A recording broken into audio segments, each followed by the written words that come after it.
So I just been more hungry than before I started. But okay. I'm going to make a start. We've got a fantastic lineup of speakers, and hopefully we'll have. I'll try to keep them on track so that we have a decent amount of time for discussion. Obviously, this panel's on halting the far right. And I'm not going to say very much about that, except to say that, you know, it's been an area of work that I've been involved with in TUC for 20 years. And but I think more recently, what I've been trying to do with the TUC and trade unions is getting people to just stop talking about far-right groups and talk about far-right politics. Because the way that those far-right groups have corrupted and infiltrated the mainstream political discussion, and the way that the Tories have taken on many of the narratives and tropes of the far right, and actually the direction that the Tories are moving in terms of the authoritarian nature of some of the legislation they're introducing should alarm everybody. But this isn't just a national problem, it's an international problem, and it is here happening across the planet, and hopefully some of the speakers will address that as an issue. But we've got a challenge because we know that not only do we get far right policies from the Tories, but this is opening up the space and emboldening those fringe far right groups to become even more active. What I've never thought I'd see in my lifetime is Britain First thinking that they could present themselves as a genuine political party. But that seems to be where we're going at the moment. So we've got a big challenge, and I'm hoping that the panel can lay out some of those challenges and some of those solutions. So what I'm going to start with Ash Silverstone, who's active in Shropshire and Telford Coast Council. Ash, over to you. Thank you. So as well said, my name is Ash Silverstone. I'm President of Shropshire Telford Coast Council, as well as being the Chair of the Youth and Shropshire Journal and a member of the Youth and National Park Members Committee. Firstly, I'd like to start by saying thank you.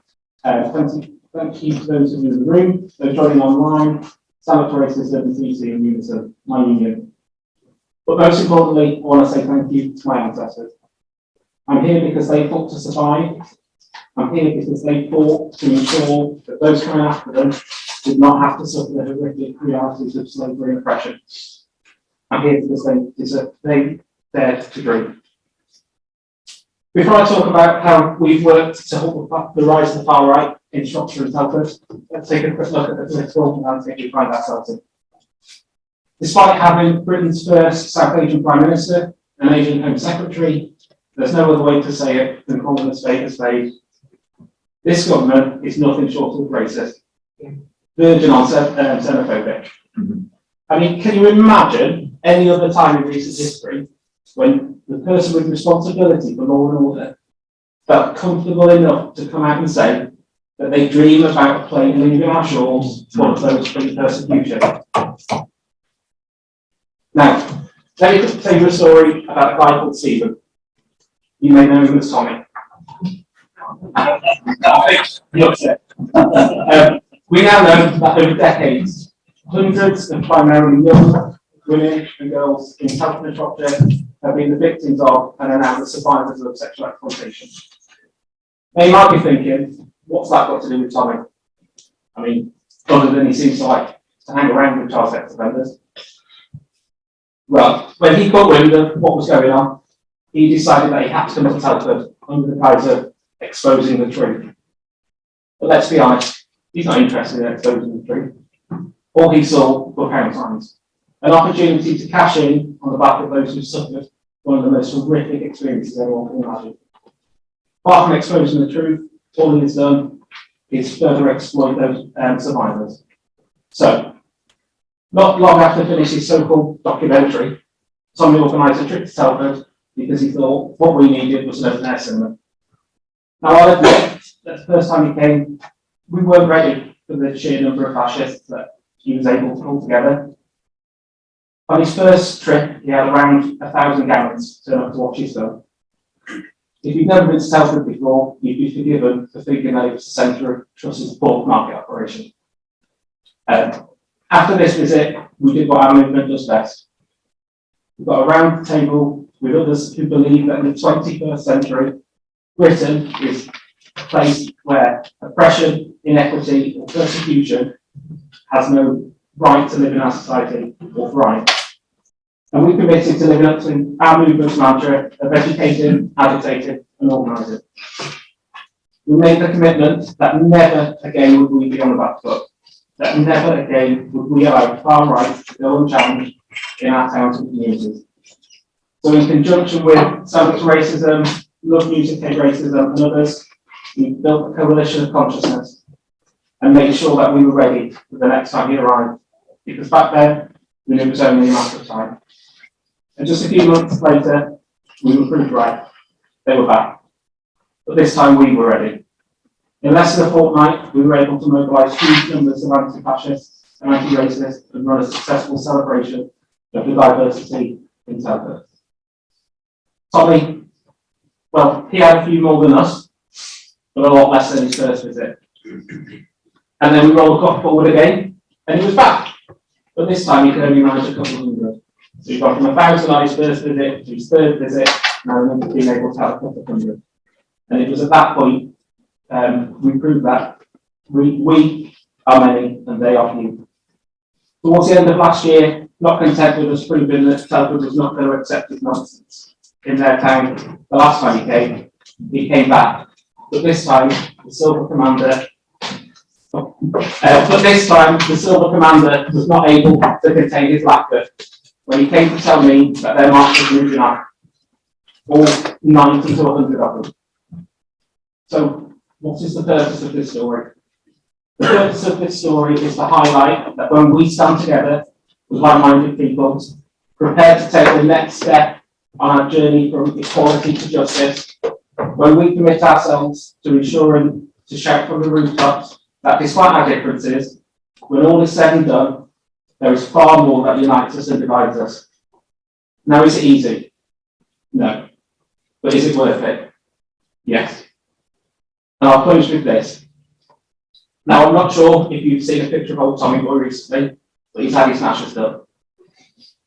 If we all live up to our obligations, our mission, and our mandate by refusing to give up, one thing is for certain: his teeth are now brighter than his future.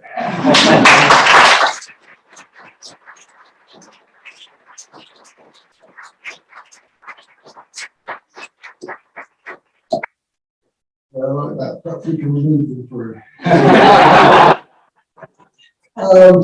I'm going to move on to the next speaker, who's Medb McDaid, who works for Trademark Belfast. She'll tell you about Trademark Belfast. Great organisation, and I've been working with the TUC and some of the unions here.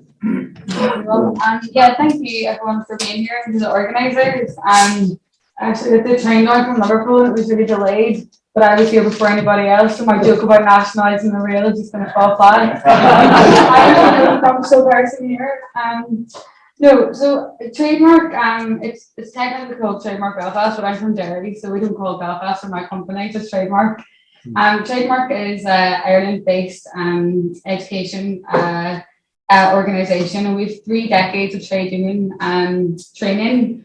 And we do that with research analysis and delivery on the constitutional political identity and conflict-related issues as a result of the conflict in the north of Ireland and as a result of the peace process. So that's kind of the main body of our work. And that involves working with former prisoners, that involves mediation between ex-paramilitary groups, but it also involves major anti-racist and anti-sectarian intervention in the workplace. But since the 2008 crash, we've seen this kind of massive appetite across Ireland for wanting to engage on political education based on capitalism, class, and anti-imperialism. And we've been doing that across Ireland, Britain, Europe, and we've been doing lots of cooperative work in Colombia as well. So in terms of the rise of the far right, a lot of our work has been understanding the role of the British far right in loyalist paramilitaries in the north of Ireland. There's obviously a huge overlap, but the reason that the British far right haven't had success is in no small part because loyalists anyway are Catholics at home, not the foreigners coming in, and that unfortunately is a real mainstay of the society in the north of Ireland. But it's also because of our interventions and working with former paramilitary groups and kind of building class consciousness as well. And obviously the emerging crisis in Ireland that we're currently faced with, I'm sure you've seen the scenes in Ballymun in Dublin at the minute, is a kind of organised street gangs. So we've been working with Republican socialist groups across the island, with different partner organisations, both behind the scenes and online and through training and facilitation, bringing everybody together in the room to kind of hammer out strategies. But as well kind of opened up with, it's been racist state policies being brought to bear. Ireland hasn't suddenly become a racist nation, arguably it's always been a very insular nation. Not many people know that in 2004, 79% of the adult voting population voted to remove a clause saying that if you were born in Ireland, you had a right to Irish citizenship, which is just, out and out racism, and that wasn't really looked at in the same way as the far right gangs kind of organising. And unlike in Britain, where throughout the 20th century you had mass migration to here, we were a nation of immigration. So we didn't experience the same kind of influx of migration waves. So though this is a new phenomenon to Ireland, it's not out of step with what happens whenever there's a crisis in government, a crisis in housing that is caused by the state, that then asylum seekers, refugees and migrants are used as scapegoats. We're just about 80 years behind other European countries that have normal patterns of migration. So part of the reason that I'm here today is the Trademark. We've been working with the CGIL on a far right report, and it's quite a comprehensive report, and Julian only gave me 6 minutes, so I'm just going to give you some headlines. Eddie's not here, so we'll slightly over. But the main thing that we need to remember is that fascism isn't a working class problem, it's a ruling class project. It's engineered and designed and exploited by the working class to turn the ruling class to turn the working class and each other. And we absolutely need to resist the idea that the far right is only the Tommy Robinsons. It's mainstream, it's immigration policy, it's anti-trade union policy, it's totally embedded in the society that we live in, and it's become totally normalised. So our main findings of the kind of extensive report that we did is that the far right cannot be understood out of the historical context and outside of the development of capitalism. But also it was necessitated by the use of race to justify colonialism, slavery and empire as well. It's totally connected. But we also find, and I know that we're kind of aware of this, but the new right is so diverse and it's globalized because of online media. That's a really successful way that they've been able to organize and mobilize. And the left just aren't as good at that kind of online organizing and online strategizing as the right are.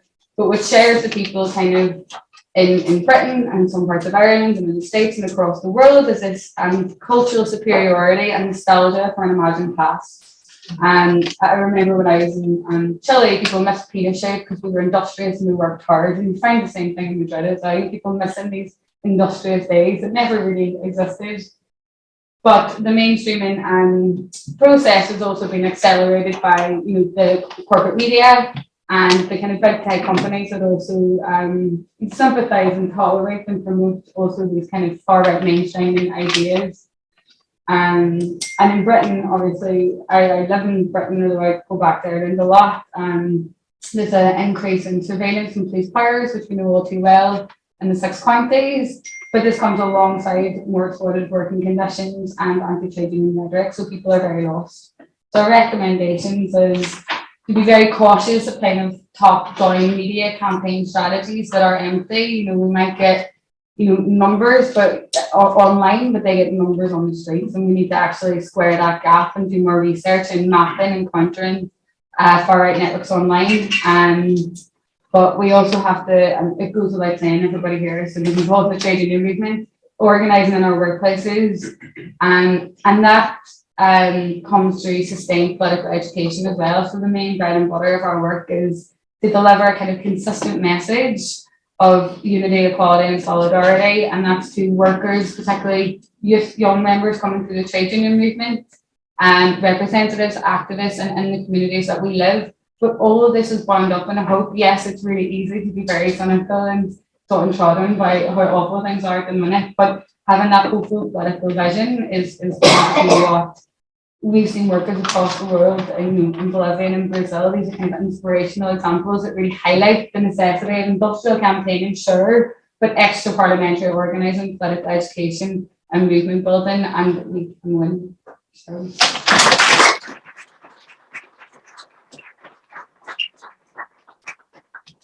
Thanks so much for that, mate. I'm going to move swiftly on. We've got Sergio here, who's from CGIL, a comrade who's been working with our group of us to try and get the European trade union movement to be doing far more around the far right. But obviously, one of the things that CGIL are facing now is having to cope with the Meloni government in Italy. So, Sergio, welcome. Over to you. Hi, good morning, Wilf. Good morning to all the colleagues in the room. And I hope you hear me well or not. Did you hear me? Okay. Okay, fine. First of all, I want to send to all of you all our support and solidarity for the protests and the rallies and the strike all the English movement is doing in these days, to defend the worker right and the right to strike. So I go directly to my short contribution. Sorry for my English, that is not the best, but I try to do my best. So thanks again to the TUC for this opportunity to share some reflection on the rising of neo-fascism and the new form of fascism and racism in our societies. As you know, in Italy, the last political election has been won by a coalition of right, a sum of populism, neoliberalism, and neo-fascism. Something that was unbelievable till 30 years ago, but now is a reality. This is not an isolated reality. The growth and expansion of support for violent and racist right-wingers is a global phenomenon that must find a global responses. For us, the international connection is a common enemy of all democratic and progressive trade unions and social movements. These fascist movements may well use different names and organizing formats, but they have a lot in common. They advocate sticking to whatever traditional identity can be explicitly opposed to that we call the others, as nationhood, race, religions, gender, sexual orientation, migrant, refugees, etc. They promote a return to strict societies based on the definition of one single model to be embraced because it is traditional and shared by the majority. They promote explicit discrimination against or even the expulsion or elimination of those minorities which do not share that same model. Their idea of a new society does not provide for the presence of intermediate bodies, such as free independent trade unions. They push for a disintermediation system to be applied to the labor relation. Hence, trade unions are targeted as the main enemy because of their role in civic organization, social representation, and collective response to universal needs.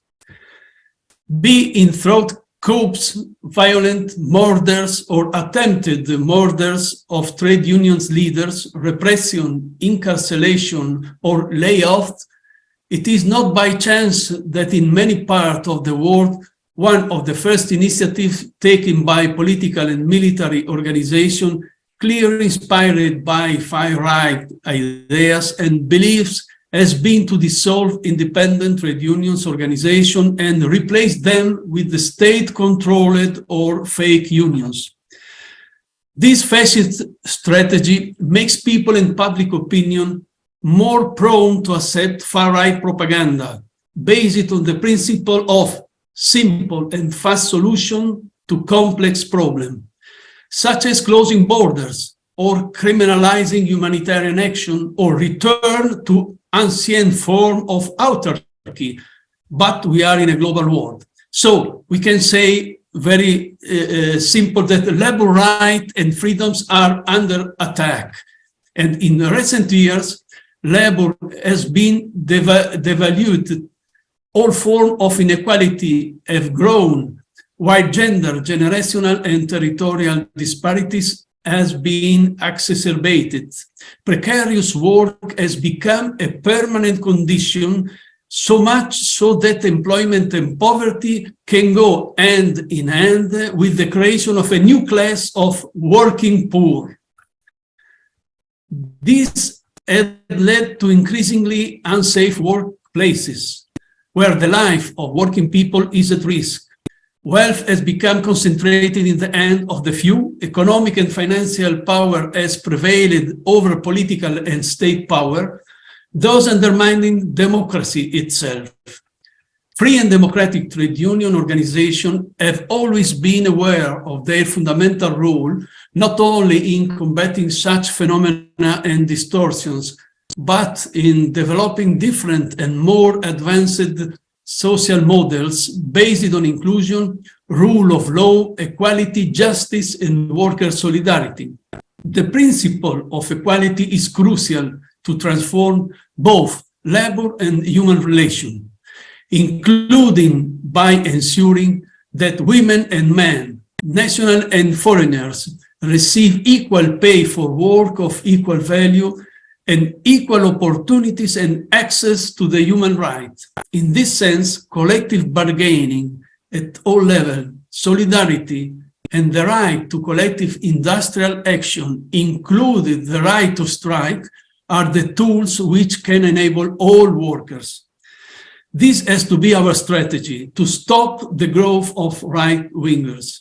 In conclusion, and considering that the challenge can only be international and face it together, with the unity of the trade union movement at international level, after the fascist attack to our headquarters in Rome, the 9th of October in 2021, we had launched a proposal to organize an international network of anti-fascist trade unions to oppose far-right movements, nationalism and populism, dictatorship, and all forms of discrimination, exclusion, and oppression. This joint action will build upon some main cornerstones, essentially and closely interconnected, as studying and mapping the new form of fascism and far-right in labor places, organizing and ad hoc training and educational program for union officer and workplace representatives, exchanging good practices and experiences, and promote common campaigns and communication strategies. This is our contribution, and thanks for the attention.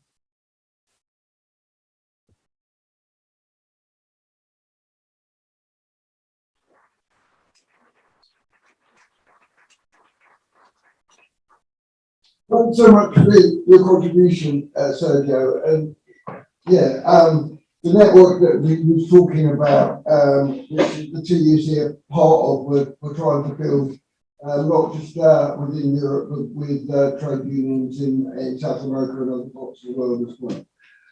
I am going to move swiftly on. Next speaker I've got is Taranjit.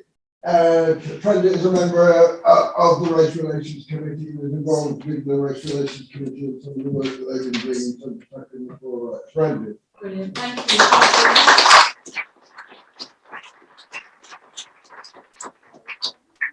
Say, taking notes because otherwise I'll go on a tangent when I'm talking about the rise of the far right. We know that the rise of the far right has risen for centuries and years, and emerges in different guises, as we know, in our politics, in our streets, in our homes, infiltrating our communities, and infiltrating the trade union movement.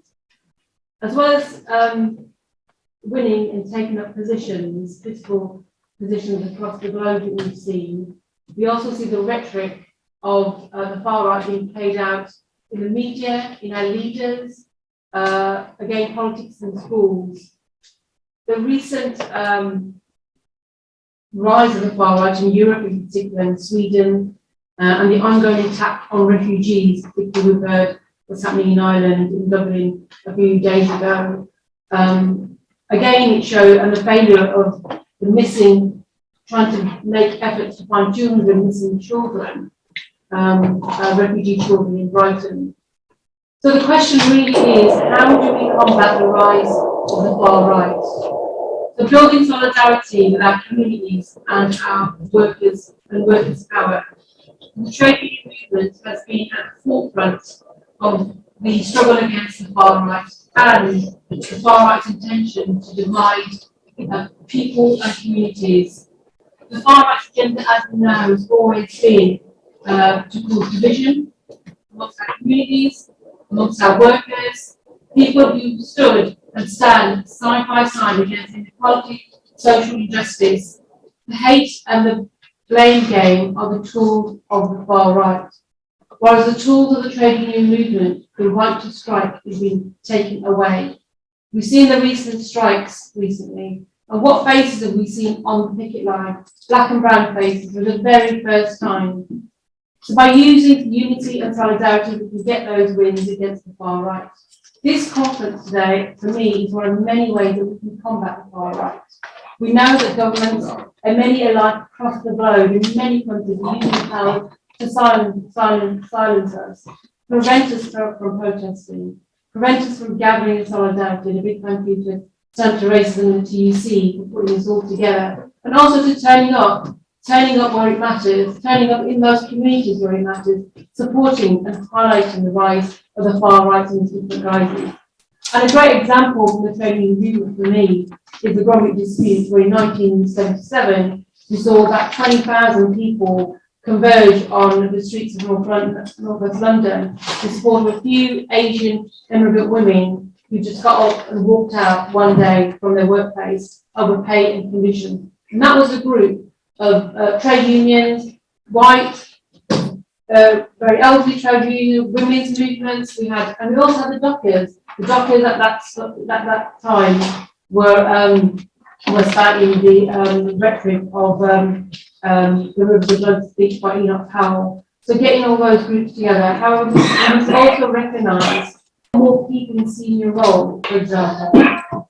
But they won't pay the lower paid workers, staff more money, so they get more black paid people in senior roles. And we can see that in a lot of the organisations and the political party that we see today.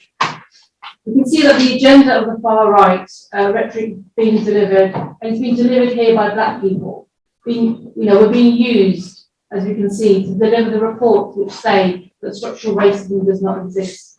The Windrush scandal, the go home bans we can recall, Police Criminal Sentencing and Courts Act, and the Nationality Boards Act. These are all being delivered by black and brown and ethnic diverse people and women. It's again a divide and rule tactic. And they're clever, the state is very clever we've seen that, of absorbing anti-racist demands, such as getting black and brown faces into the political forefront, for instance, and using this against us in this room, to say, well, we fight against anti-racism, and we'll fight to ensure we'll fight against the system. So just to conclude, to come back to the rise of the far right, is to continue fighting against their rhetoric that we see wherever we go. Showing up, standing up, and standing in solidarity together. I'm going to move straight on to Nahella, who's a moral speaker, because it's the first time any comment, I don't think it's going to appear. So that'll give you more time for discussion. It's always a bright side. Anyway. Thanks everyone, and actually my name's Nahella, and I'm going to stand up because it's a traditionally submissive woman. I want to make sure everyone in the room.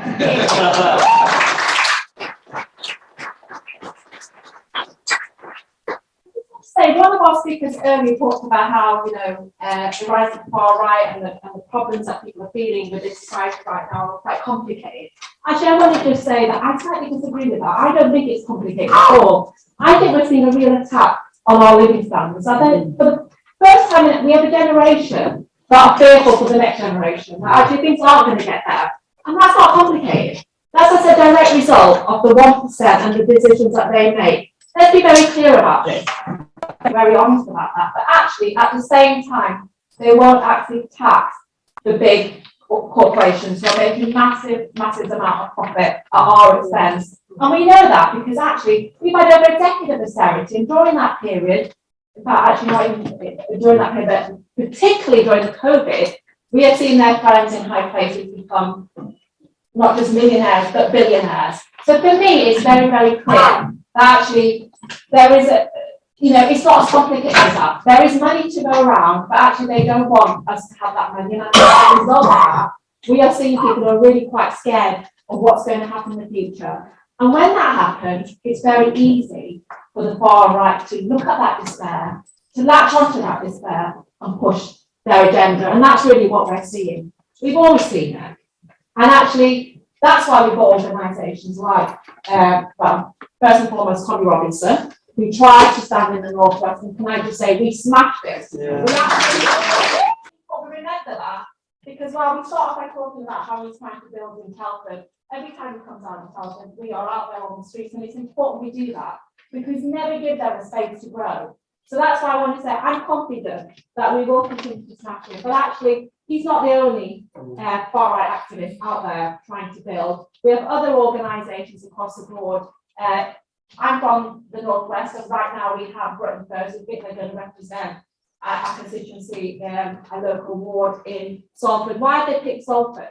Well, it's not a surprise that it's one of the most deprived areas of the country, and they think they can go there and feed off people's despair. But I'm confident that actually we can push them back, because Britain has a really strong history of fighting the far right and pushing them back. We in Britain look very different from what's happened in France or across Europe or Italy in particular.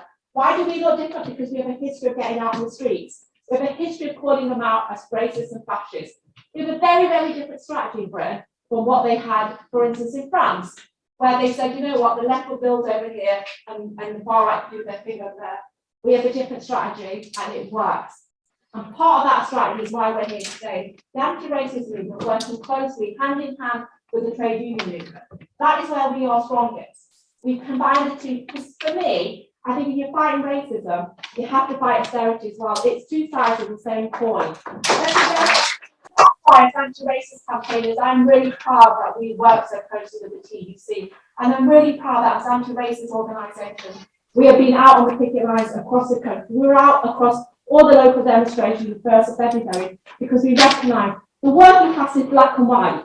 That's who we are, and that's when we're strongest, when we're organised within the trade union movement. So my message is, we can fight the far right, we can beat the far right, we have a history of doing that, but we have to recognise that we have to be on the streets, connecting the two issues. We want to remind people that it's not a migrant that took away your job or your housing or your hospital bed. It was the Tories, and they use racism every time to divide us. It's not a surprise that the Tory government, when there is so much of a crisis within society, they want to make the question of the tiny number of votes coming to England, they want to make that a key pledge at a time when we want them to sort out the welfare, the public sector services. They want to focus on blaming migrants, blaming people who have fled terrible situations, many of which we have helped create. Let's be very clear here.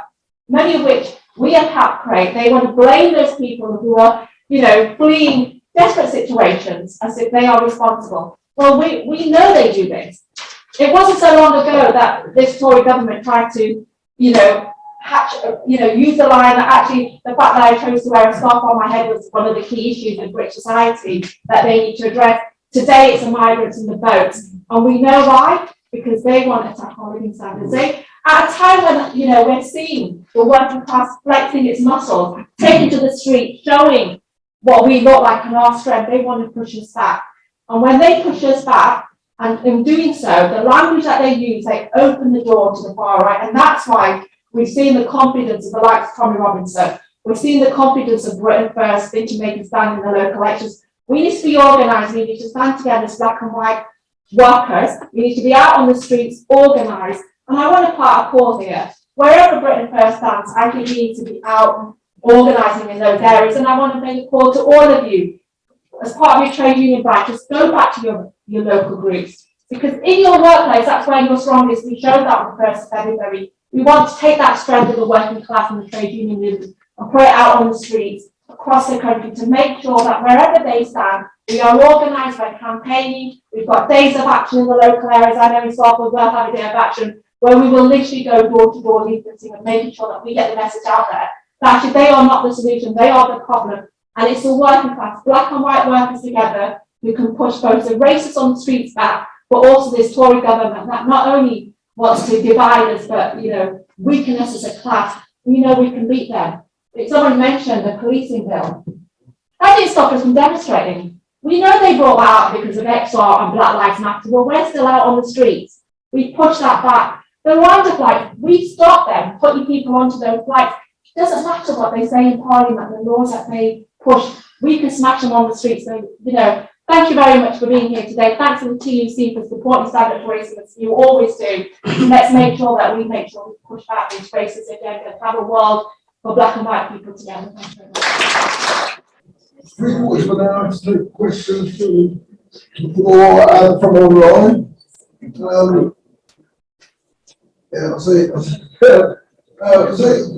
Be relatively brief, because otherwise I'll shut you up. I want to try and get as many people as possible.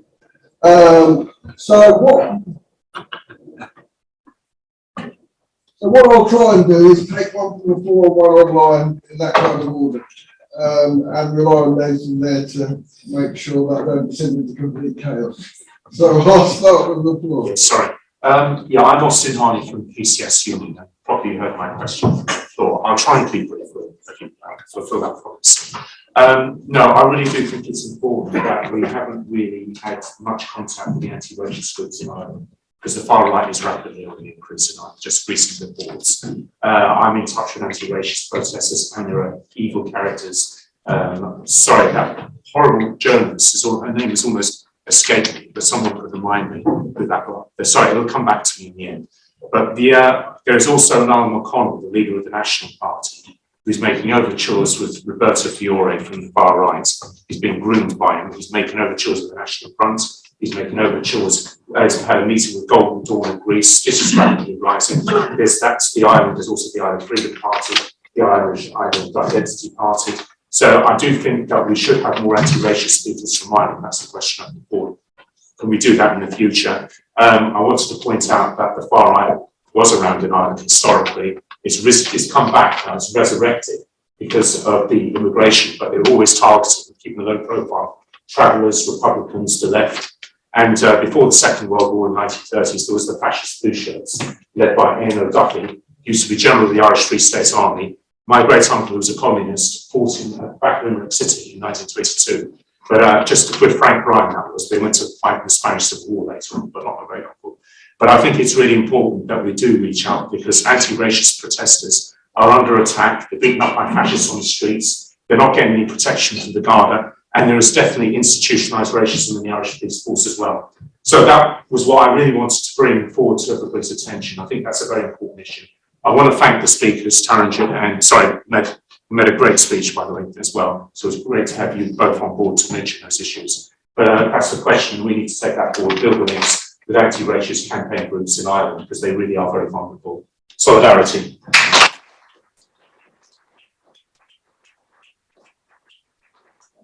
I'm going to come back to some of these, but I'm going to take a few comments and questions first. So if we take Phil from Rotherham.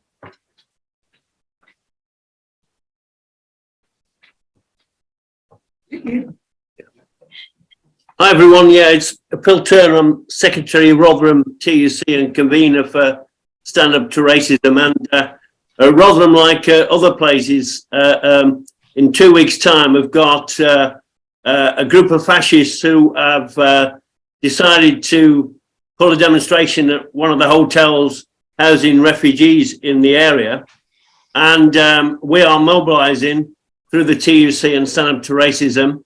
We're hoping to get the trades councils in the area and the Yorkshire TUC behind us because, we need to mobilise, and we need to mobilise numbers. That's always our strongest card when it comes to tactics of pushing back the far right. And that's why the trade unions are so important. And this hotel, which is on the outskirts of Rotherham, can look quite isolated. But actually, if you look at the area, there are a number of workplaces.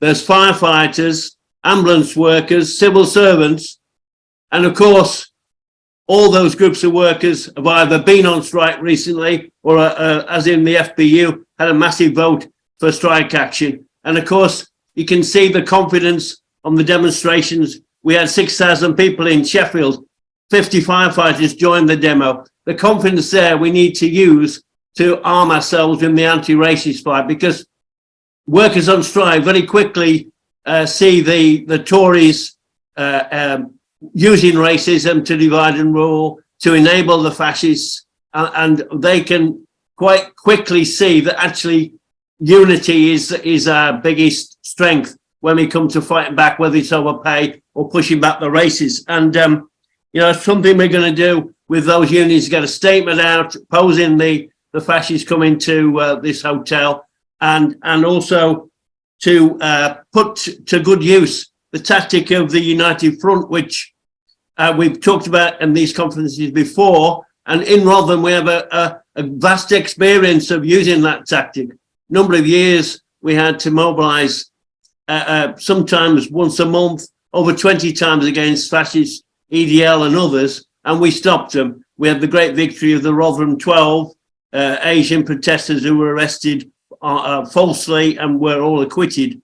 These are the things we have to build on, and I think the successes around the country, which I'm sure we'll hear about in Wales and Scotland, Telford has already been mentioned, also recently in Hull, where we mobilised against the patriotic alternative, one of the new incarnations of the old fascists.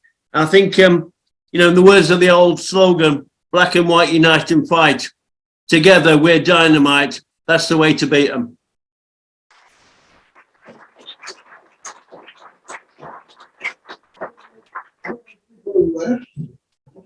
Well, I think what we do makes a difference. I live in Barking, which is in East London, and in 2010, that is where the British National Party, and that's the organisation, targeted. They had some councils elected, and they thought they'd take over the council and win an MP. And there was a mass mobilisation of people going, knocking on doors, arguing with people, saying these people are Nazis. That's quite important. We have to expose them to what they are. And the trade unions locally played a massive role as part of that mobilisation. They didn't win any councillors. They didn't win. They've lost. They didn't win an MP. And one of the best moments for me was in the Black Lives Matter movement, seeing hundreds of black and white young people taking over the streets and Barking. And now the local festivals are backed and have a stage for the Music Hate Racism and the Stand Up to Racism. It shows how you can make a difference through campaigning. The problem is you drive back the Nazis, they were the British National Party, they re-emerge, don't they? And now, like Nahella was talking about, Britain First, standing in Salford, strangely the place was there as well.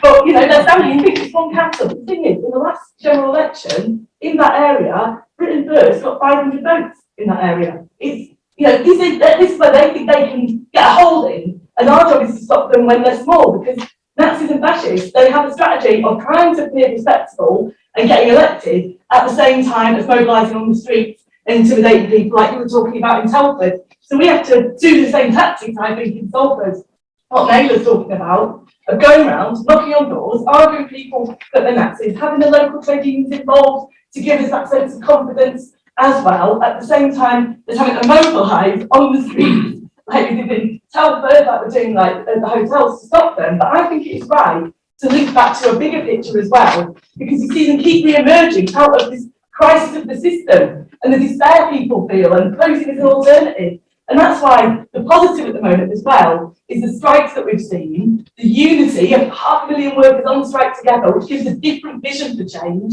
rather than kicking down at people and blaming other people, that our side can organise collectively to kick back at those at the top that are causing those problems that allow them to go out of. But I think it shows what we do actually makes a difference in terms of pushing them back in the here and now as well.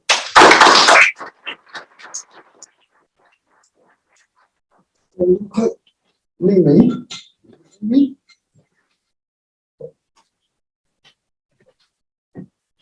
Yes, hello everyone. So I'm joining from Swansea, Wales, and just want to sort of talk a little bit about our experience in Wales. So largely, it's been quite successful in terms of nipping any attempts by the Nazis, far-right groups to try and take advantage of what's going on and sort of grow. But obviously it goes without saying that we can't be complacent because of the situation we're talking about. And people are absolutely right when they talk about how they try to tap into people's anxiety, the despair, and you know, the example of Penally camp a few years back in West Wales sort of showed that, but also successfully the way we mobilised in the communities through the trade unions and other people, anti-racists, that we stopped them from growing any further in terms of Penally. But in Cardiff as well, they attempted fairly recently outside a hotel they called a protest.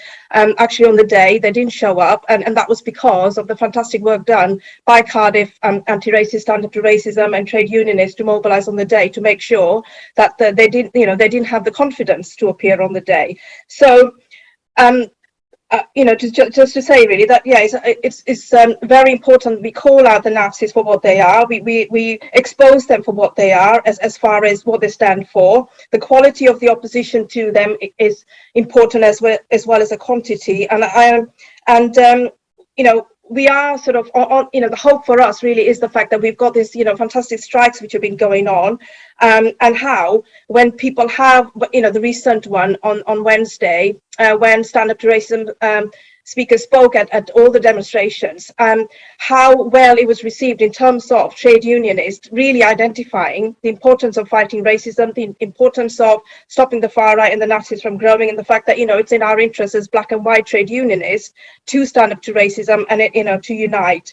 And it shouldn't be, it should be automatic really now, isn't it, for trade unionists to be present wherever we need to be, wherever the far right try and mobilise with our banners and with the people there. That should come automatically, really. And that's why I just want to sort of end by saying that, racism does come from the top. It's coming from the Tories, but it's feeding into the far right attempts to grow. In Wales, we've had an organisation called Voice of Wales, and we've also got Patriotic Alternative, two of them sort of linking in at times in different instances that we've had to sort of deal with.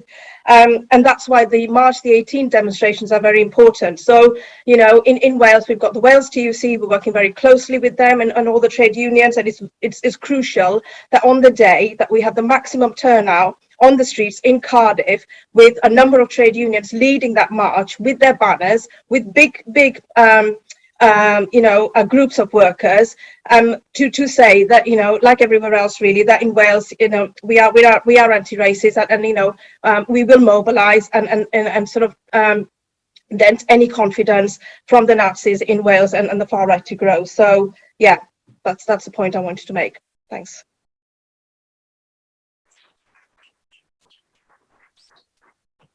Thank you. My name is Ed Baldwin, Political Officer, Kent Victor CWU. I also sit on the Medb Trade Council. In a few weeks' time, we've got Britain First holding a rally and fighting in the council elections in Dartford, which is something like 15 miles away. We saw Britain First off in 2014 when they sacked councillors in Rochester. My concern is, Ash, fantastic story, but we're going to need soldiers in Dartford in a few weeks' time. The average age of our trade council is no disrespect, but I'm 56, I'm one of the younger members. have to get out of bed in installments. So that's the concerns, we kind of need that quick fix on how we mobilise, yes, soldiers to actually go down there, because I know from past experience, there's going to be far more of them than there is of us. And just briefly, mate, just a question to you, Belfast Trademark, when are you going to go weekly on your podcast? Absolutely amazing.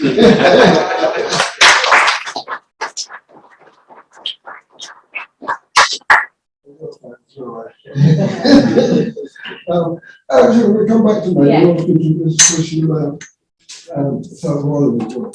Yeah, well, I'm just in leadership profession in Ireland there. The two states in Ireland were created to give out the most reactionary elements of society. Ireland and the two states in Ireland were designed to be reactionary religious states that were insular and underlooking. So yeah, expel on this myth that Ireland was ever like a progressive place is really important, because Ireland, when it's partition, will never be free of all of the shackles of colonialism, imperialism and British capitalism. But in that light, it's not the role of the British left to, you should see us as internationalists, not as equal partners. It's not the role of the British left to do more interference in Ireland. It's the role of the British left to take the focus to your British government and its role. No, but and its role in Ireland, so like the amnesties for soldiers, special powers to police.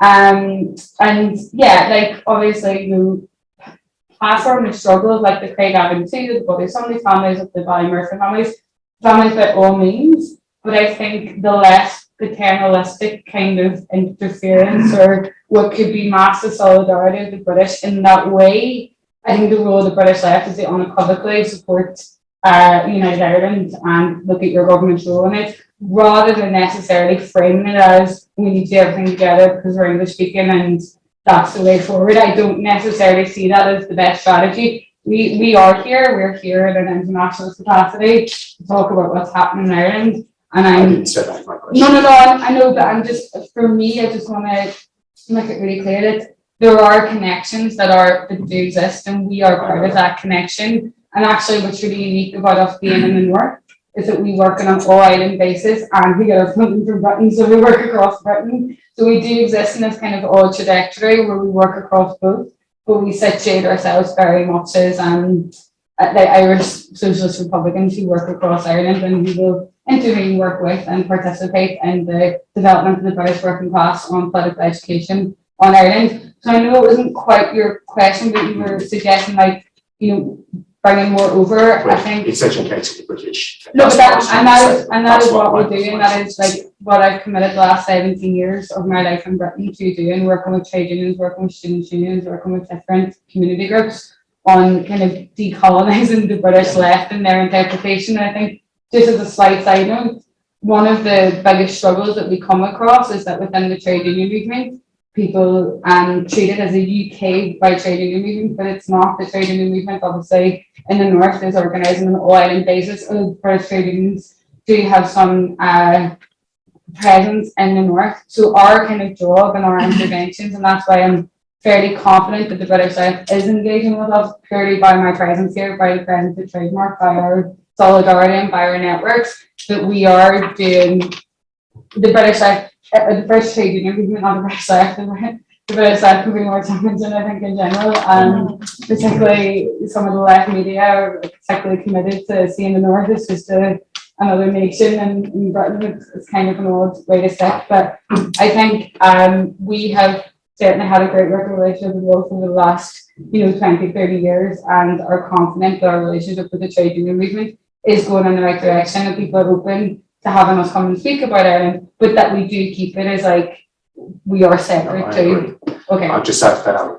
Because they did the opposite. They went in with the lawyers space. No, I'm fed up with a lot of people too, to be fair, but it's a worthy kind of struggle and a worthy kind of battle to have. People think it's pedantic, but it's just so materially different. And to support Irish people in our struggles is to focus on what the British government is doing to us, not what is happening internally, if you know what I mean. That's obviously an international struggle, one we work together with, but politically, the less the British is involved in the Irish left, I think the better for us to also that process of decarbonisation. So I agree. that's a solidarity, obviously, that's why I'm here. Thanks, sorry.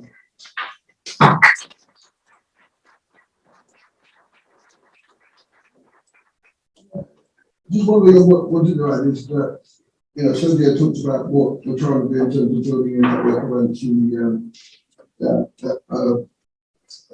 again, especially amongst the European trade union movement with others, and obviously been talking to the Irish Congress, and their activists have been involved in some of the training and the Trademark and putting on for the European Trade Union Institute.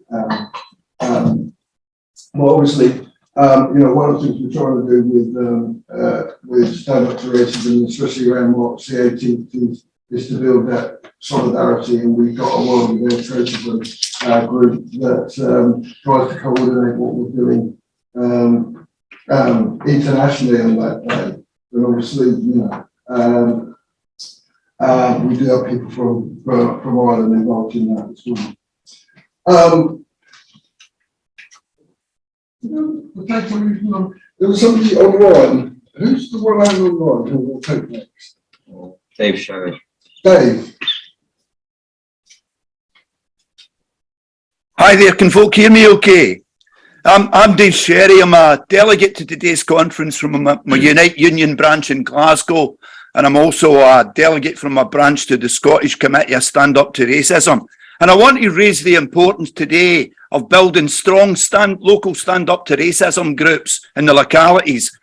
Groups based on the support and the backing and the involvement of the trade union rank and file, the trade union movement and so on. I think a number of folk have mentioned how the Tories have opened up, the Tories playing of the race card, their hostile environment that they're trying to create has created a space for the far right to grow. I mean, unlike Italy, the far right aren't strong yet in Britain because of people like us.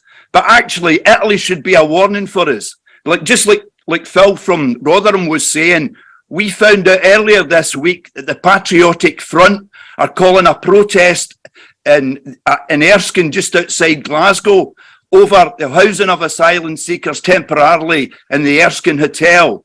Actually, they're trying to piggyback on a few individuals locally who've been complaining about it. But even these individuals, when they found out who the Patriotic Front are, have called off their demonstration. But the Patriotic Front are going ahead with theirs tomorrow. And we've been successful, I think, in building, first of all, Paisley Trades Council, which is a local trades council in the area, East Clydebank Trades Council, which is across the river from this place, and a whole number of union branches like my own have been able to organise a demonstration around Stand Up to Racism. And what was quite interesting, we found out about this in time for the big demonstration in Glasgow against the anti-union laws and in support of the strikes. And Ros Foyer of the STUC was able to announce that in the picket, and the STUC are supporting the picket. Now, I think we'll massively outnumber these people tomorrow and we'll be able to do them. But we need to be doing this all the time. We need to be vigilant, because although the fascists are not a direct threat at the moment, we live in times where these bastards can grow if we don't mobilise against them and we don't have eyes and ears on the ground to understand what they're trying to do. They don't do it in the centre of Glasgow. They do it around the outskirts and the housing estates. And they try and play upon folks' fears of what's happening in the crisis, and we need to be vigilant and we need to be there. So today's conference is important, and so are the big demonstrations, hopefully big demonstrations in March the 18th, and we've got one in Glasgow, and we want to build out of this protest and widen people's involvement and stand up to racism. Thanks.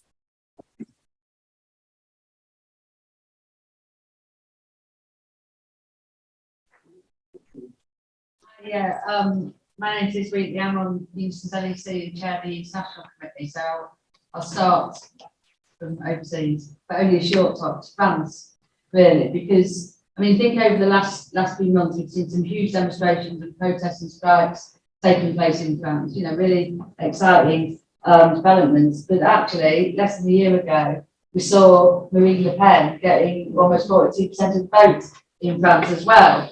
And I think, to me, that first of all highlights how divided societies can be, but it also, I think, is really worth imagining. It's not automatic that one will counter the other. There has to be a conscious element to what we do in that. So you can have those strikes against austerity, but there has to be the people arguing about anti-racist politics, actually, about unity within those as well. If we're going to try and reduce the impact that the Marine Le Pens or the Giorgio Meloni's of this world has, we can't just assume that by us taking activity, we'll do that. Having said that, of course, us organising and resisting what the Tories are trying to do puts us in a far, far stronger position to challenge that as well.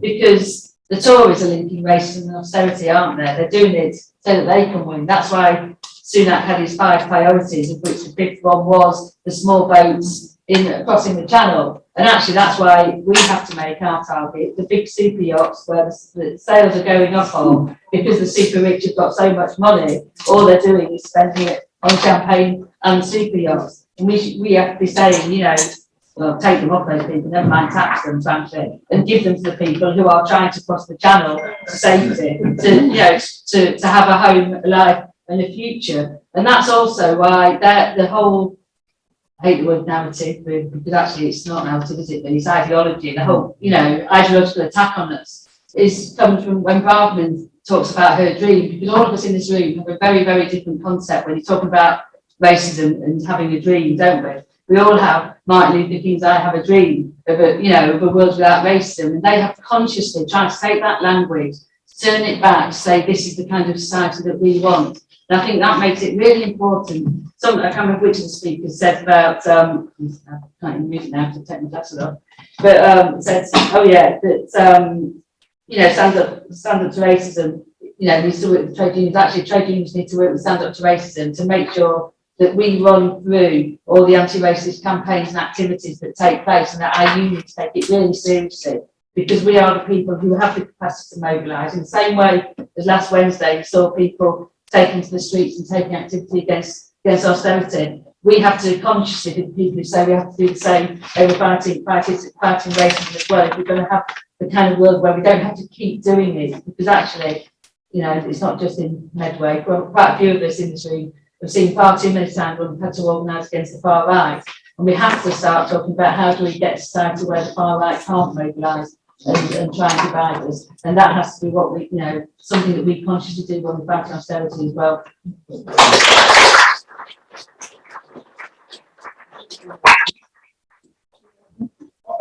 It was really good, I think, that Colin insisted that we had workshops with time where people could speak, because one of the dangers in these conferences is you can hear loads of brilliant speakers sometimes and nobody ever gets to kind of come in, because I think this is a real, this is a really difficult issue we're now tackling. The strikes are amazing. They're absolutely brilliant and they're energising, right? But look around the room and look what people have just said, is the far right are coming in behind those speeches that have been made by Braverman and Rishi Sunak, and actually they're coming in quite fast. And the sort of experience that Ash was talking about in Telford, which in some ways over the last couple of years has been more of an isolated experience, is starting to generalise quite quickly.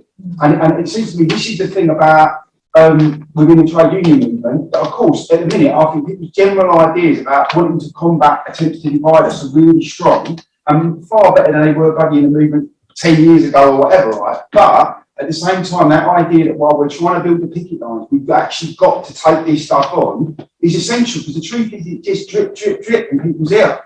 And if the movement's going up, that's fine. If we get knocked back a bit with some of the strikes, or there are problems, or we start weathering stuff, you can see us, people can start looking for who to blame. And that's why I think we've really got to try in the next couple of months to try to get the unions up front and centre, which is obviously what today's about. Just two real quick things to shut up. First thing is about the local mobilisation, like you're saying, in pending applications. See, I think with you, Ash, you were raising stuff over it. Things started small in Telford, and actually sometimes it's been up and down. But the real thing is engaging the community, but also trying to use the power the unions have got to bring in delegations and give it weight. It's very difficult to take on a demonstration when you've got teachers, nurses, etc. on it. It's not just the left there, it's those people who organise and are central to the community, and that's absolutely essential, I think, and want really a wider argument. It'd be really good to have a chat with you guys from Medway afterwards around it. I think the second thing is about the idea of the demos, and I know AJ's probably sick of going through the examples of what's going on about. I heard him the other day and it was pretty fantastic, right? But getting something on the front foot at the minute, when people have got their tails up, getting people out in their thousands on the streets, right, to say we're not allowing the division to go on, right, stuff like that, is an important statement. What we want to see on the 18th of March is strikers trade union general secretaries and refugees, the Muslim community up front and centre on those demos. So when you turn your telly on that night, there's all the stuff about strikes which is going on forever, but in London, in Cardiff, in Glasgow, look what people are saying. We're saying we're not listening to the crap, we're not getting divided. And it's the last thing, it's because the stakes are now so high. I think that's the thing is, and some people have been around it for a long while, some people haven't been around for long, and the rest of it. We know, when our side starts to fight back, their biggest weapon is always racism. Right? And when they open the door at the top, underneath it, the likes of Tommy Robinson, whatever, and nick behind it, stuff over it. And they target the poorest, most splintered working class communities, like stuff over it. And that's why the strikes have got to give people hope. That's fantastic, but we've got to try and win it. When I saw the CWU circular go out for the 18th of March, it's fantastic. He said, take for your diary, we are mobilising on the 18th of March. And that means people have been out for 18 days on a picket line, are then saying, come to London on the 18th of March, because we're going to stand by our brothers and sisters and we're not going to be out divided. And this is not rhetoric no more. That's the real point. This is not rhetoric no more, because when you look at Italy and you look at France, those people are out beating up migrants and attacking the left on the trade union movement and stuff about it. At the minute, we've got a window where these people are small in Britain, right? We've got to make sure it stays the same, right? Because if they get the chance, they'll try and break through.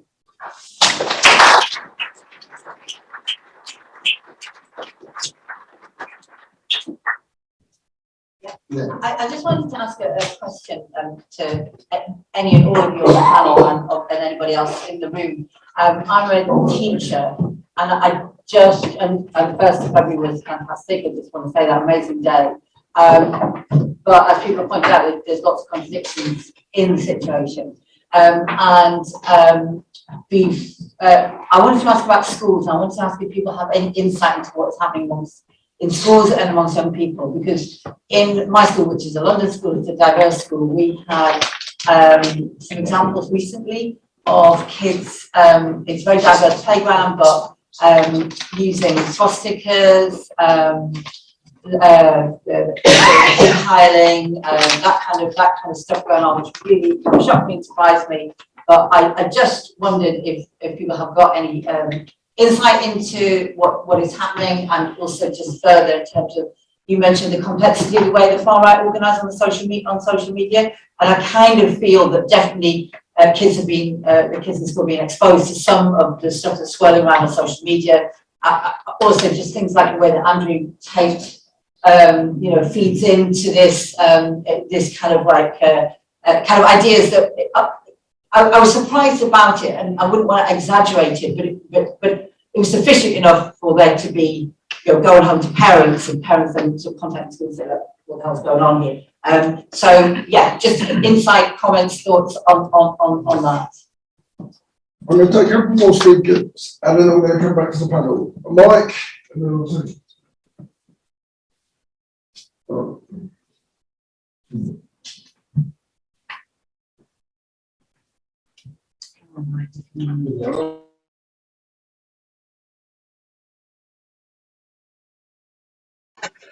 Hello, can you hear me now? Yeah? I hope you can hear me. I don't know if you can or not.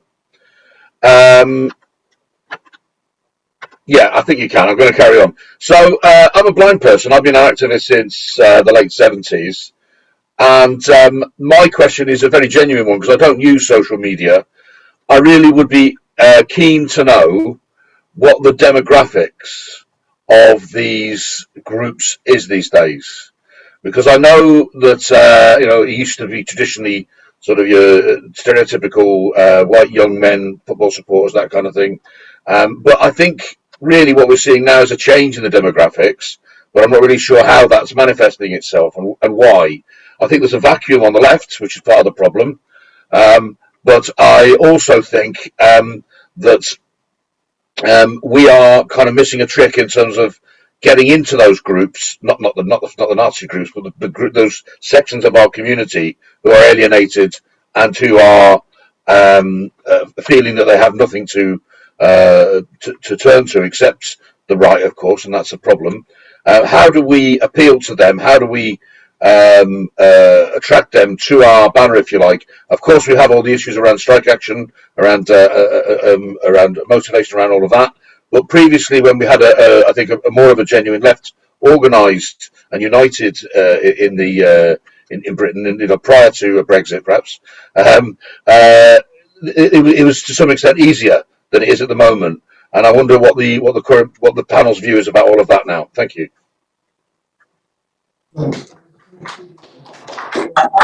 Just really a question for the researcher from Trademark about that specific. We're used to the far right organising around the issue of race, but I noticed over recent years that's also sought to organise around anti-vaxxers and anti-lockdown measures. And I wondered if there are any other issues that the far right are acting on, which in fact haven't been traditional concerns of the left, where the left have a intervention. So it is whether they've widened their scope of issues that they particularly like to mobilise around. Generality, like Okay, I'm gonna take Jack as your boss, and then I'm gonna come back to the panel to. Oh, you want to speak? Yeah, just break. You want me to do it now? No, I'll take Jack first, but then I'll take you. Sorry. Hi everyone. I was really quick to come in and talk about, obviously you mentioned Andrew Tate and how we get social media helping the far right grow. And my kind of point is obviously Andrew Tate, Ben Shapiro, Jordan Peterson, all these people, they're kind of like gateways into this kind of far right ideologies. For example, the other day I was actually doing some research on the whole Andrew Tate scandal, and I happened to click on a video of Ben Shapiro's opinion of Andrew Tate. And then, because of the algorithm works on social media, on YouTube and stuff, I was then flooded with more right-wing pages, right-wing media. My Facebook was starting to bring into more like more articles from The Sun, like scapegoating minorities, immigrants, homosexuality and stuff. All these issues which lead to more far-right politics. And what I'm really guessing kind of trying to say is that through our education systems, home system, at home, at work. You need to I think it's really, really easy just to let these these are social media influencers that don't really have much power on the younger generations, but they do. Andrew Tate is one of the most searched people in the world right now, and he has been for the past year.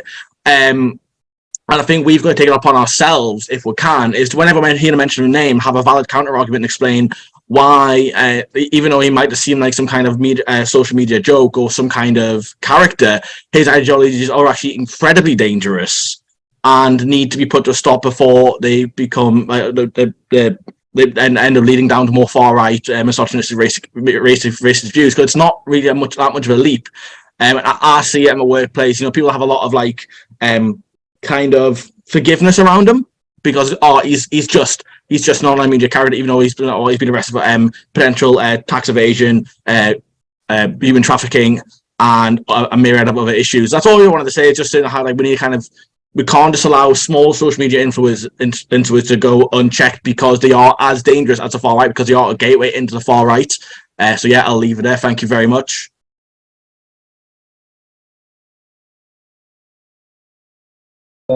My name's Andy from Coventry. There's quite a good group of us come down from Coventry, and I was nice to hear Taranjit, somebody from the GMB, speaking here as well, because I want to say that GMB have done a great job at Amazon. Amazon, we saw in Coventry, saw the first strike of Amazon workers against a brutal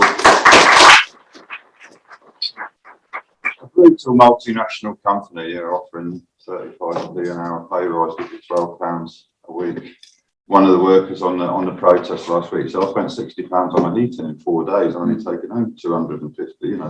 This is reality of life. But the point is, it's a largely migrant workforce. Not totally, but it's largely, I don't know, 3/4 migrant workforce. And those people are getting organised, and they're the first ones to join the unions. Not everybody has joined the union, but getting on for about a quarter of the workforce are now joined the union. And I wouldn't say it's snowballing like crazy, but people are moving towards the union because they can see that this company can be taken on. And the protest last Wednesday was fantastic because, as I say, it's largely a migrant workforce. There was a lot of support from the trade union movement across the city. You saw black and white and Asian workers on there together. 150 people, I think there was, on the night I went down when they had the main rally. But that model of trade union organising what we've often been thought almost the unorganisable, the people who are on casual, temporary contracts and so on and so forth, but are largely from the migrant communities. That's a really important work that the trade union movement's taken on. Not so much to do with the far right, but I think all those links that are made between black and white workers makes it much harder for the far right to get in.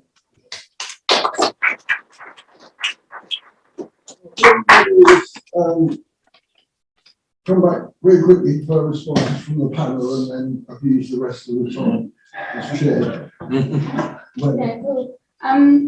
Yeah, so our research on online content and its filtering, it's still in the analysis stage, but like our findings is that like with the emergence of content creators and access to TikTok and the kind of way that people can put anything out until it's already kind of too late because it's out there is what's most damaging to maybe school kids. So Andrew Tate had this, as the speaker said, this massive platform for weeks before kind of people actually realise and cottoned on its impact. But there's also like this kind of stream of like incel kind of far right ideology where very isolated teenagers kind of group together on chat rooms and they can feed and reinforce each other. And it's always looking at its most extreme version, which the most extreme version of school shootings in the States, but it also has like micro and daily aggressions like in the playground, and that's kind of what's filtered out.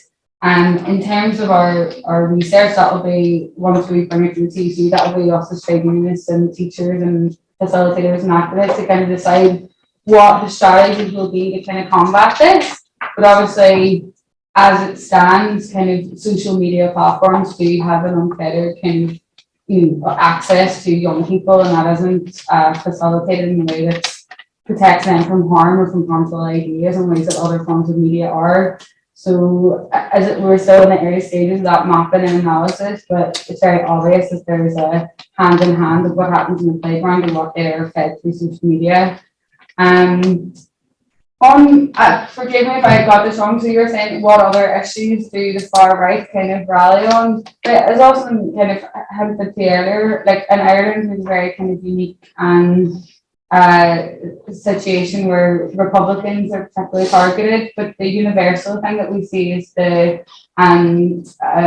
situating of the family, so rolling back abortion rights and kind of encouraging very religious and strict ideals. It's this kind of nostalgic philosophy of the family, but probably the most prolific in Ireland and indeed what we're seeing in the States and in Poland and in other places where the far right their empire is just like roll back on reproductive rights, and that's something that just because it's like it's not even legal in Britain, it's just tolerated. That's something that we have to be fighting alongside anti-fascism and anti-imperialism. Is absolutely situating reproductive rights as part of that demand, and just in terms of race, I think what was really interesting about what Ash opened up with is we have an Asian Prime Minister and Home Secretary. Like race is just the construct that the far right are utilising. I remember in Poplar in 2014, Britain first were running, I think you're from East London, correct me if I'm wrong, and they were running a black candidate because he was like there's too many migrants.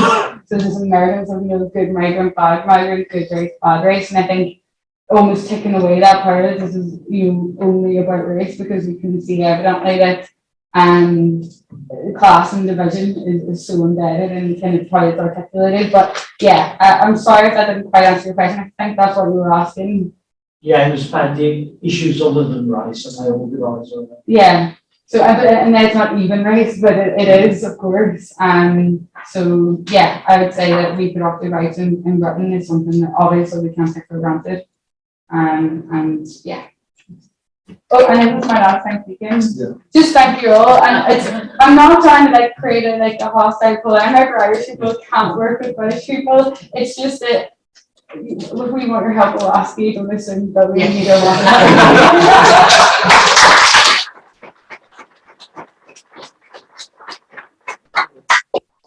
Yeah, so what a fantastic discussion. It was great. And in some ways it sounds it can be a bit overwhelming, all everything that's coming and all these different far right groups, targeting different areas. But I do want to say on a positive note, we can beat them. I absolutely believe that because we've done it all along. And we have a strategy to do it. But I do think we have to be absolutely organised. We need to go back to our trade union batch. We need to get our, the trade union activists involved. Someone said earlier that on the demonstration the 1st of February we had to stop standard tracing people on a platform. I actually don't think that's true. And where it did happen, there was an argument. There were conversations and discussions that enable that to happen. but we need to have more of that. We absolutely need to make sure that the fight against austerity and the cost of living crisis goes hand in hand with the fight against racism. The two things absolutely connect, and people recognise that. So wherever there is going to, and they're going to complete of strikes, and it's great that stand-up trades and activists will be on all the picket lines and stuff and go around, and we've had a great, welcome on the picket lines. But wherever there is a strike rally, wherever there is a strike meeting, we have to make sure the anti-racist message is part of that rally.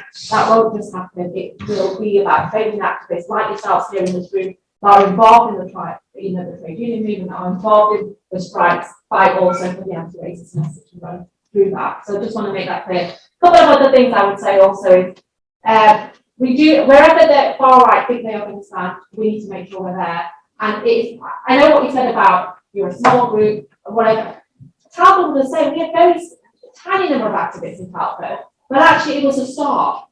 And as someone like myself who's from the Northwest, we helped with the Northwest campaign against Conor Robertson. I remember thinking how daunting it is, because actually I'm quite confident in Manchester we can pull out activists. I'm quite confident in Liverpool, but there were places across the Northwest which I've never been to. And actually, what it was about is showing some leadership. Calling in a meeting saying, right, this is a big rallying call, but anyone that wants to campaign against Conor Robertson, come to this meeting. We will produce, I've read our one point, I think that's 100,000 leaflets now, thinking, oh my God, how are we going to get these out? We didn't. Other people did it. People would turn up and say, I'm from this trade union branch, can I take 100,000 or 20,000, whatever? People from places I'd never been to, activists I now know, but at the time didn't, turned up and said, can I take stuff? And we, like I said, we work really closely with trade union activists. People from the Labour Party, many of whom I may not agree with, a lot of things, would say, like, I've got a Labour Party meeting, can you turn up with some leaflets? Can I take people from? It was that level of organisation. And we forget that we have a network around us as trade union activists and as anti-racist campaigns. And it's about pulling out those networks.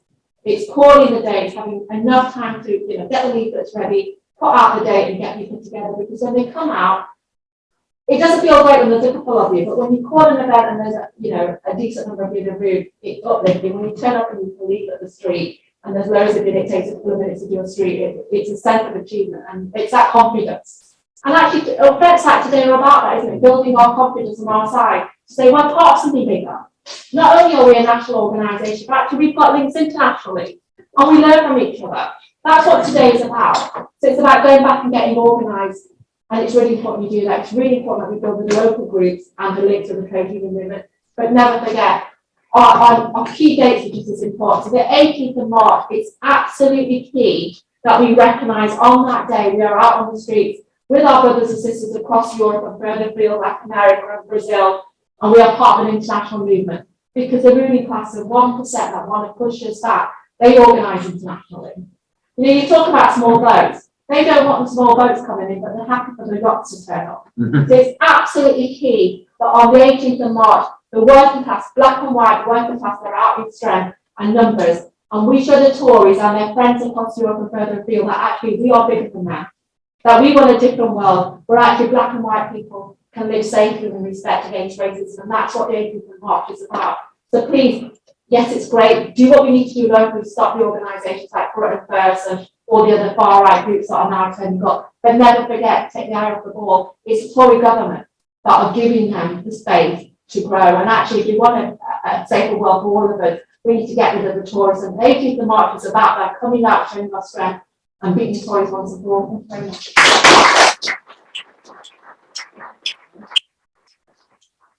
Yeah, thank you. Just one quick thing to pick up on what Taranjit said about Enoch Powell and his Rivers Blood speech. I grew up in Enoch Powell's constituency, fortunately not at the time that he was there.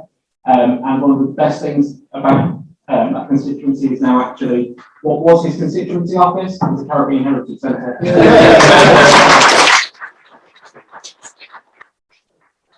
Just coming to Ed's point in terms of the Trade Council, I think you hit the nail on the head. One of the biggest issues we've got is that as a movement, we're aging, let's be honest. When I look in terms of my branch and around my Trades Council table, I'm a real anomaly. Not just because I'm black in Shropshire, but because I'm under 30. The next nearest person, I don't look like I'm in my mid-40s. That's certainly right. Sorry, Robinson. So yeah, I am I've completely lost the train of thought now. One of the biggest things that we have to do is we have to bring young people into the movement.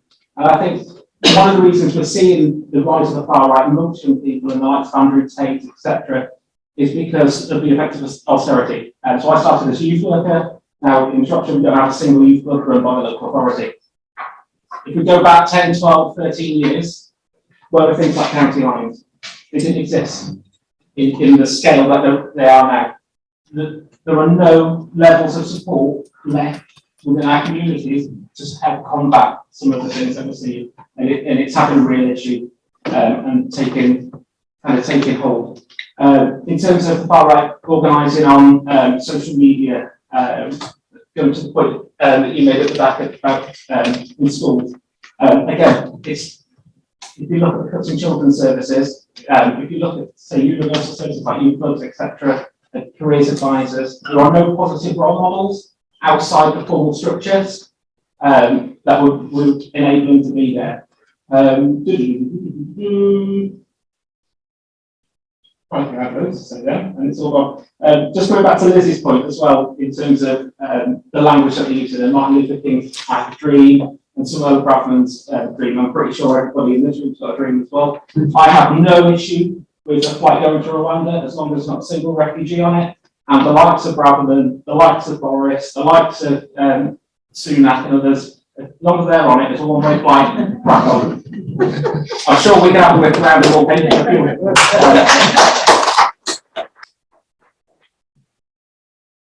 Yeah, I think that's it. I'm just going to say, I totally agree with everything that's been said, and I think the most important thing is if we know that 3 and Thursday, whoever they're called, turn up anywhere, we need to be there. Let us know, we'll let our branches know, we'll let our regions know wherever you are. So yeah, just let us know, we'll be there. So sure. And on the 18th of March as well.